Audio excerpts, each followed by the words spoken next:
Now, Lewis, do we have Wayne back? I believe we do. Okay, Wayne, I think we have you now. I think so. I can hear you loud and clear. Excellent. So tell me, back to the OkCupid online dating site. 4 million searches. Almost no gay or lesbian men and women are actually searching for heterosexuals. There is a stereotype that if gay marriage is more accepted, all of a sudden we're going to have tons of attempts at conversions. You say it's just based on fear. Yeah, it's completely based on fear. The religious right has nothing substantial to oppose gay and lesbian rights on.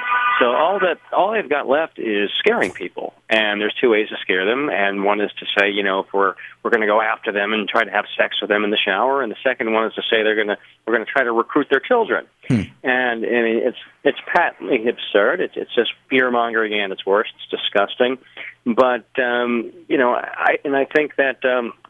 I think also we have the problem of the most fervent opposition to gay rights are closet cases. We've seen this, countless times. More recently, we've seen George Reckers, right, one of the anti-gay scientists. One of my favorites, he was caught with a guy he met on rentboy.com. And this is just and when he decided to, when he was asked why he had hired this young man with great pecs and abs, to why he hired him from Rent Boy, he said he only hired him to lift his luggage.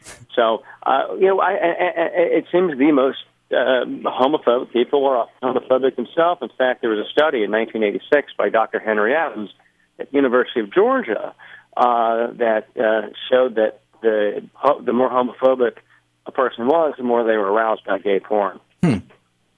And that's incredible. I mean, we've had probably a number, I won't name names, but if you go back into our archives, a number of anti-gay homosexuals have absolutely been on our show. I think it's just inevitable. We'll find out about it eventually. Another stereotype which the OkCupid study addresses is that gays and lesbians are particularly promiscuous, but the median reported number of sex partners is identical for straight men, gay men, straight women, lesbian women at 6. So again, is it the same thing? Where does that come from? And I think we lost him again. Okay, Lewis, I think we're going to have to bail on this because it's just, it sounds like I'm interviewing myself almost. That is what it sounded like. We're going to have an easier time, I think, getting me on another phone during my own show than we are with Wayne there. So we'll try to reschedule with Wayne at some point where we can get a better connection, so to speak. Let's take a break, Lewis, which I think we are overdue on. We'll come back. Last thoughts before the election and your emails, plenty more. Stay tuned.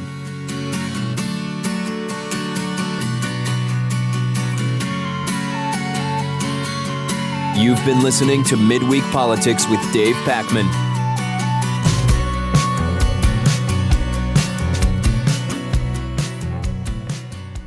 Midweek Politics is made possible by listeners like you and by Greenfield Savings Bank, building a strong community one account at a time with neighborhood offices in Greenfield, Amherst, Conway, Shelburne Falls, South Deerfield, and Turners Falls, and online at greenfieldsavings.com. By the Daily Hampshire Gazette and gazettenet.com, connecting our communities with local news and information. By DIF Design, specializing in custom business websites at difdesign.com. Find out more about underwriting Midweek Politics at midweekpolitics.com.